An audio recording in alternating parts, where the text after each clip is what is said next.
Hello students, তোমরা কেমন আছো? আশা করি সবাই ভালো আছো। আমি তন্ময়দা আর তোমরা দেখছো তন্ময়দার পাঠশালা। স্টুডেন্টস, সামনের মাসেই তোমাদের উচ্চ মাধ্যমিক থার্ড সেমিস্টারের এক্সাম। তো পল সায়েন্সের বেশ কিছু গুরুত্বপূর্ণ কোশ্চেন নিয়ে তোমাদের সামনে চলে আসলাম। আজকে আমরা প্রথম অধ্যায়ের জোট নিরপেক্ষ আন্দোলনের অন্তর্গত 19টা যেটা সম্মেলন রয়েছে সেটাকে মনে রাখার জন্যই বেশ কিছু কোশ্চেন তোমাদের সামনে আমি নিয়ে আসলাম। আশা করি তোমাদের উচ্চ মাধ্যমিকের যে থার্ড সেমিস্টার রয়েছে এমসিকিউ, তাতে অনেক বেশি কিন্তু হেল্পফুল হবে, কারণ 19টা সম্মেলন থেকে কিন্তু একটা বা দুটা কোশ্চেন কিন্তু আসতে পারেই। অতি গুরুত্বপূর্ণ ঘটনাগুলো আসতে পারে প্রত্যেকটা সম্মেলনের, বা তাদের যে আহ, সময়টা, মানে কোন দিন হয়েছে এবং কোন দেশের কোন রাজধানীতে হয়েছে, এটা কিন্তু অতি গুরুত্বপূর্ণ একটা বিষয় এবং মনে রাখা খুবই কঠিন ব্যাপার। তো তোমাদের সুবিধার্থে আমি আমার ভিডিও ডেসক্রিপশনে তার লিঙ্ক দিয়ে দিয়েছি, সেখান থেকে তোমরা এই ভিডিওর যে পিডিএফ সেটাও তোমরা কিন্তু পেয়ে যেতে পারো। ঠিক আছে, তো বেশি কথা না বলে আমি ভিডিওটিতে এগিয়ে যাচ্ছি। তো আমরা সবার প্রথমে জানবো যে জোট নিরপেক্ষ যে আন্দোলন সেটা কি। এটা স্পেসিফিক কিন্তু একটা ভিডিও কিন্তু আছে, ডেসক্রিপশনে লিঙ্ক রয়েছে, তোমরা গিয়ে কিন্তু সেই ভিডিওটা দেখতে পারো। তো তবুও আমি বলে রাখি জোট নিরপেক্ষ আন্দোলন কি। দ্বিতীয় বিশ্বযুদ্ধের পর মার্কিন যুক্তরাষ্ট্রের নেতৃত্বে গণতান্ত্রিক রাষ্ট্রজোট ও সোভিয়েত ইউনিয়ন বা সোভিয়েত রাশিয়া যে রয়েছে তার নেতৃত্বে সমাজতান্ত্রিক রাষ্ট্রজোটের যে মতাদর্শগত লড়াই, তাকেই বলবো আমরা কি, ঠান্ডা লড়াই। এই ঠান্ডা লড়াইয়ের পটভূমিতে ভারত তথা তৃতীয় বিশ্বের যে দেশগুলো সেগুলো কোন জোটে অংশগ্রহণ করবে তা নিয়ে একটা সমস্যার মধ্যে জর্জরিত হয়েছিল। এমন পরিস্থিতিতে ভারতের তৎকালীন প্রধানমন্ত্রী জওহরলাল নেহেরু কোন জোটে না থেকে নিরপেক্ষ থাকার যে নীতি অবলম্বন করে তাকে আমরা কি বলবো, জোট নিরপেক্ষ নীতি বা নন অ্যালায়েন্স মুভমেন্ট। তৃতীয় বিশ্বের দেশ কোনগুলো, সর্বপ্রথম আমাদের জানতে লাগবে যে তৃতীয় বিশ্বের দেশ কোনগুলো।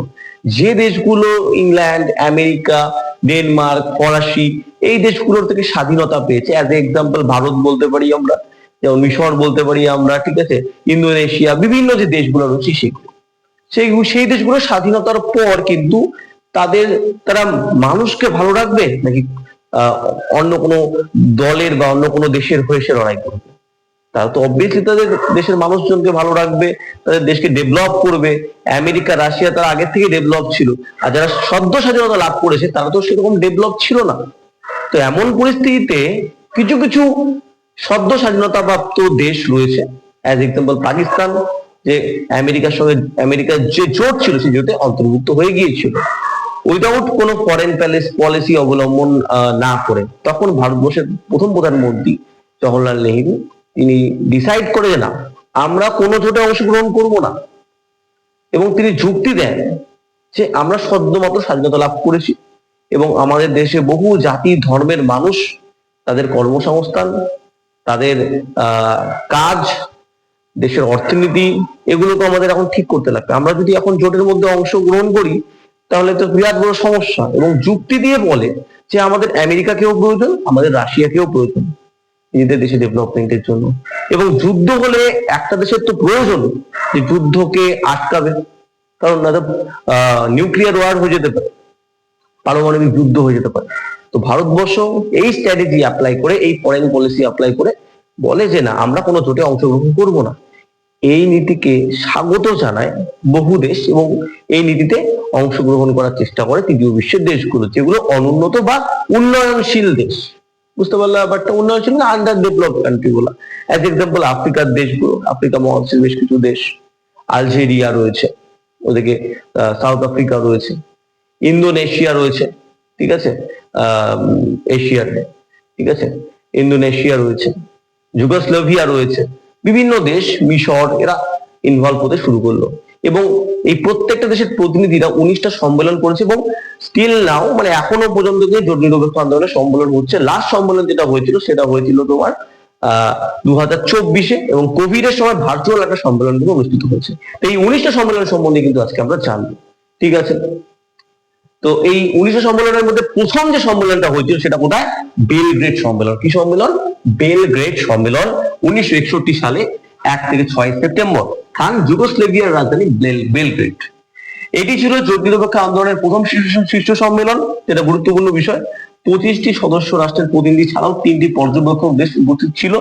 বিশ্ব শান্তি প্রতিষ্ঠা, জাতীয় নিরাপত্তা এবং নয়া উপনিবেশের বিরোধিতা, বর্ণ বৈষম্যের অবসান, নিরস্ত্রীকরণ, ঠিক আছে, অর্থনৈতিক সহযোগিতা ইত্যাদি গুরুত্বপূর্ণ বিষয় ছিল এর অন্তর্ভুক্ত, এবং এটা ছিল প্রথম শীর্ষ সম্মেলন। জোট নিরপেক্ষ আন্দোলনের মূল বিষয় হলো জাতিভেদ প্রথার বিরোধিতা করা, এটা কমন জিনিস, এবং নিরস্ত্রীকরণ। অনেক দেশ পারমাণবিক অস্ত্র তৈরি করে ফেলছে, এটা বিশ্বের জন্য একটা বিরাট বড় থ্রেট, যে কোনো সময় কোনো দেশকে, ছোট দেশকে অ্যাটাক করতে পারে বা ভয় দেখাতে পারে, তাই কিনা? তো নিরস্ত্রীকরণের কথা কিন্তু এই জোট নিরপেক্ষ আন্দোলনে রয়েছে। আচ্ছা, সেকেন্ড রয়েছে কায়রো সম্মেলন। তোমরা জানো মিশরের রাজধানী, মিশরের ফ্ল্যাগ কায়রোতে, মিশরের রাজধানী কায়রোতে এই সম্মেলন হয়। কখন? 1964, 5 থেকে 10 অক্টোবর। ঠিক আছে, গুরুত্বপূর্ণ বিষয় কি, এটি জোট নিরপেক্ষ আন্দোলনের দ্বিতীয় সম্মেলন, এবং এই সম্মেলনে 47টি দেশ যোগদান করেছিল, এবং সাম্রাজ্যবাদ উপনিবেশবাদের বিলোপ সাধন, বর্ণ বৈষম্যের বিরোধিতা, পারমাণবিক অস্ত্র নিষিদ্ধকরণ, এই সমস্ত চুক্তি সম্পাদিত হয় এই সম্মেলনে, কায়রো সম্মেলনে। ঠিক আছে, নেক্সট চলে আসি লুসাকা সম্মেলন। লুসাকা সম্মেলন কি? জাম্বিয়ার রাজধানী লুসাকা, এখানে স্পেলিংটা একটু মিস্টেক হয়েছে, লুসাকা এটা হবে না, লুসাকাতে 1970 সালে 8 থেকে 10 সেপ্টেম্বর। ঠিক আছে, গুরুত্বপূর্ণ বিষয় কি, ইন্দো চীনের মার্কিন আগ্রাসনের নিন্দা করে অবিলম্বে যুদ্ধবিরতির দাবি জানানো হয়। দক্ষিণ আফ্রিকায় বর্ণ বিদ্বেষী সরকারকে সমর্থন ও সহযোগিতা করার জন্য মার্কিন, ব্রিটিশ, ফরাসি ও জাপানের তীব্র নিন্দা জানানো হয় এই সম্মেলনে। ঠিক আছে, বর্ণ বৈষম্যের এবং তীব্র বিরোধী ছিল এই আন্দোলন। ঠিক আছে, এটা ছিল কিন্তু তৃতীয় সম্মেলন, এর আগে যেটা ছিল কায়রো সম্মেলন, এটা হলো দ্বিতীয় সম্মেলন ছিল। ঠিক আছে, জোট নিরপেক্ষ আন্দোলনের। এরপরে আমরা যাবো আলজেরিয়া সম্মেলন। ঠিক আছে, সরি, আলজেরিয়াস সম্মেলন, এটা আলজেরিয়ার রাজধানী। ঠিক আছে, আলজিয়াস যে রয়েছে, ঠিক আছে, আলজিয়াস যে রয়েছে সেখানে কিন্তু অনুষ্ঠিত হয় 1973, 5 থেকে 9 সেপ্টেম্বর। এটা চতুর্থ শীর্ষ সম্মেলন। এই সম্মেলনে কিন্তু বেশ কিছু গুরুত্বপূর্ণ বিষয় রয়েছে। নয়া আন্তর্জাতিক যে অর্থনৈতিক ব্যবস্থা গৃহীত হয়, এবং জোট নিরপেক্ষ সমন্বয়কারী ব্যুরো গঠন করা হয় এই সম্মেলন। ঠিক আছে, নেক্সট কলম্বো সম্মেলন। এটা হলো শ্রীলঙ্কাতে হয়, শ্রীলঙ্কার যে পূর্বের রাজধানী ছিল কলম্বো, সেখানে এই সম্মেলনটা গৃহীত হয় 1976 সালে 16 থেকে 19 আগস্ট। এই তারিখটা না বললেও হবে, সালটা মনে রাখতে লাগবে, কম বেশি দেয়, আর স্থানটা মনে রাখতে লাগবে। আর কত নম্বর সম্মেলন? 5ম সম্মেলন মনে রাখতে লাগবে। এবং এই সম্মেলনের গুরুত্বপূর্ণ বিষয় কি, এটা কিন্তু পরীক্ষায় দেয়, কি হবে, কৃষি ব্যবস্থার উপর গুরুত্ব দেওয়া হয়, গ্রামীণ যে অর্থনীতি তার উপর কিন্তু গুরুত্ব দেওয়া হয়। হাভানা সম্মেলন, কি বললাম? হাভানা সম্মেলন, এটা হলো 1979। ঠিক আছে, 3 থেকে 9 সেপ্টেম্বর কিউবার রাজধানী হাভানাতে এটা সংগঠিত হয়। এটা 6th, মানে 6ষ্ঠতম সম্মেলন, হাভানা সম্মেলন। ঠিক আছে, কিউবার রাজধানী। আচ্ছা, কিউবা কি চাষের জন্য বিখ্যাত? যদি কেউ জেনে থাকো তাহলে অবশ্যই জানাও, কিউবা সংকটে আমি পড়িয়েছিলাম। ঠিক আছে, অবশ্যই কমেন্ট বক্সে তোমরা জানাও। এরপরে চলে আসো নয়া দিল্লি সম্মেলন, আমাদের প্রাণের প্রিয় ভারতবর্ষ। ঠিক আছে, 1983 সালের 7 থেকে 12 মার্চ এটি অনুষ্ঠিত হয় ভারতের রাজধানী নয়া দিল্লিতে অনুষ্ঠিত হয়। এটা 7ম শীর্ষ সম্মেলন। জাস্ট এতখানি করতে লাগে, বেশি ডিটেলসের কিন্তু কোনো দরকার নেই। ঠিক আছে, নেক্সট চলে আসো হায়ারে সম্মেলন। কি সম্মেলন? হায়ারে সম্মেলন 1986, 1 থেকে 6 সেপ্টেম্বর, 1986 জিম্বাবুয়ের রাজধানী হায়ারেতে এটি অনুষ্ঠিত হয়। এটা 8ম শীর্ষ সম্মেলন। ক্লিয়ার? বেলগ্রেড 2, বেলগ্রেডে আবার পুনরায় সম্মেলন হয় 1989। ঠিক আছে, 6 থেকে 7, মানে 6 থেকে 7 সেপ্টেম্বর যুগোস্লাভিয়ার রাজধানী বেলগ্রেডে 9ম শীর্ষ সম্মেলন অনুষ্ঠিত হয়। জার্কাত সম্মেলন, ইন্দোনেশিয়ার রাজধানী জার্কাতে 1992 সালে 1 থেকে 6 সেপ্টেম্বর এই সম্মেলনটি অনুষ্ঠিত হয়। এটা 10তম কিন্তু সম্মেলন। ঠিক আছে, এরপরে চলে আসো কার্টাজেনা সম্মেলন, 1995 সালে 10 থেকে 20 অক্টোবর কলম্বিয়ার রাজধানী কার্টাজেনাতে এটি অনুষ্ঠিত হয়। এটা 11তম, অর্থাৎ 11th শীর্ষ সম্মেলন অনুষ্ঠিত হয়। ডারবান সম্মেলন, সাউথ আফ্রিকা। ঠিক আছে, সাউথ আফ্রিকার রাজধানী ডারবানে এই সম্মেলন অনুষ্ঠিত হয়। এটা 12তম শীর্ষ সম্মেলন 1998, 2রা সেপ্টেম্বর থেকে 2রা সেপ্টেম্বর পর্যন্ত।